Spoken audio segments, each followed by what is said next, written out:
Hello and welcome to North Star Stamper. I'm Susan Kramer. I'm an independent Stampin' Up! Demonstrator in Minnesota. Thank you for joining me today. I'm looking for myself on my computer so I can make sure my video is just the way I want it for you. Today, there we go. Today, I have a quick organizational tip for you.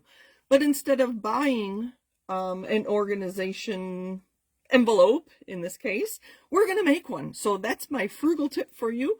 I'm consistently North Star Stamper throughout the internet, Facebook page, Facebook group, Sue Stamp and Chat, come chat with us, Instagram and Pinterest and YouTube. Mostly my Facebook page where I do my live, and then I upload those videos from Monday evening at 7:30 Central Time onto YouTube, so you'll find those there.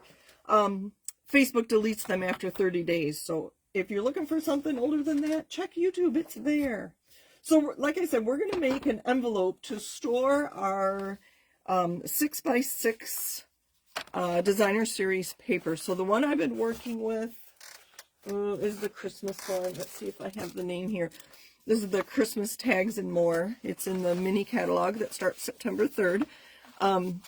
So I have this envelope that I made, and this was another one. So normally I tuck in the top flap from my envelope to make it a little sturdier. I just haven't done it with this one yet. And for those, I used our envelope punch board.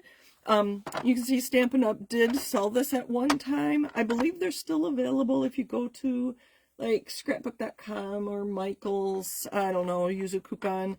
But if you have one, great, use it. That's what I do normally. And then I'll make a 6x8 or a 6x8.5 envelope to store my 6x6 designer series paper. But if you don't have the board, I'm going to show you how to create one. So this was my sample. You can see it holds our 6x6 paper. Here's some more.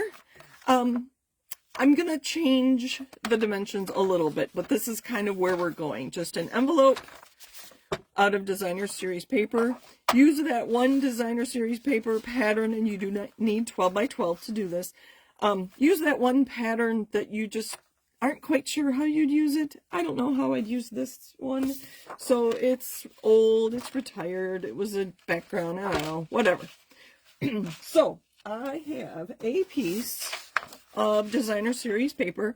You do want it thick, but you want to be able to fold it. I don't think I would use cardstock for this, but designer series paper is the perfect choice.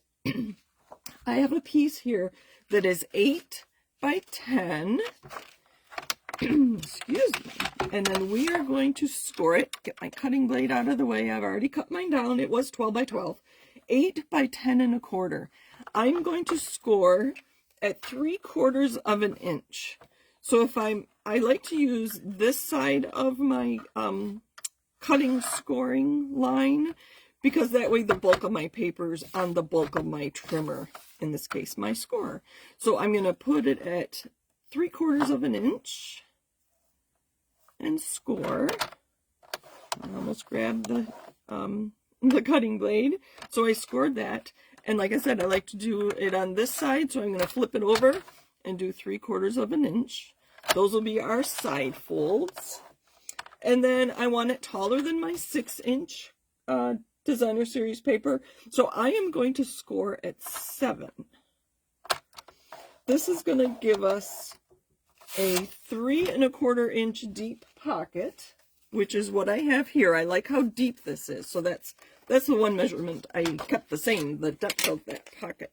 So now we're just going to score and adhere, and we're done with our envelope. So I'm going to score, let's see, which way do I want it? We'll put the pink on the outside this time. So I'm going to burnish all my scores. So that was 3/4 of an inch and 3/4 of an inch. And then we're going to find that crease here at 7. So this bottom is 3¼ I like that because it's just enough more than the 3-inch of my designer series paper. And then for the one I just created, I used tear and tape. So I'm going to adhere these down just to make it sturdier. I made one, the idea from this came from an envelope that I learned to make at Creativity Now, and we actually cut away this part of our envelope, but I liked the idea of adhering this down just to make our envelope sturdier. So I'm going to adhere those down to make it sturdy at the top where our paper is going to be. And then we're going to fold this up. So I have adhesive on the inside there. I can probably go ahead and close those, or adhere those. So, come on. There we go. Both sides. Oh dear, it ripped. It'll be all right. It's just, come on. There we go. Okay. Adhere that down, adhere that down. And that's just making our envelope sturdy at the top. And then we're going to adhere this up. So I want adhesive here, and I'm going to put it very near the edge, the folded edge. Way out at the edge there. And it's okay if I go past the score line, because it'll just fold on itself and be extra sturdy or extra adhered. And this one, yeah, I love tear and tape. It is so easy to use. So you might still have some of that red line that you have to trim. I still have some of that too, but with tear and tape I use this instead. So we're going to take our adhesive off, but to make sure I have enough space in my envelope for a bunch of things, I'm going to put some of my 6x6 in here. And make it a little bulky, so when I close it, let's see here. Oh, wait, that's beyond the, where is our fold line? Okay. So I'm putting some in here to make sure I have room for the extra bulk. There we go. There's one. It's sticking to me. And then adhere the other side down. And so now my pocket is not flat, which is fine, because I want a lot of room to put this in here, because I have the designer series paper that came with die cuts, and I also have the envelopes and cards that coordinate with this designer series paper. So I wanted it to have a little extra room for all that to fit. So there's our envelope. This was my model. You can see I made it taller, so that's good. And if you have the envelope punch board, use that. But here's an idea: if you don't have the punch board, to use a 8 by 10 1/4 inch designer series paper to make your pocket to store your 6x6 designer series paper. Thank you for joining me. I do have all of the dimensions and scoring in the description of this video, so you can make one. And if you are looking to purchase Stampin' Up! Products, I would appreciate the support at northstarstamper.stampinup.net.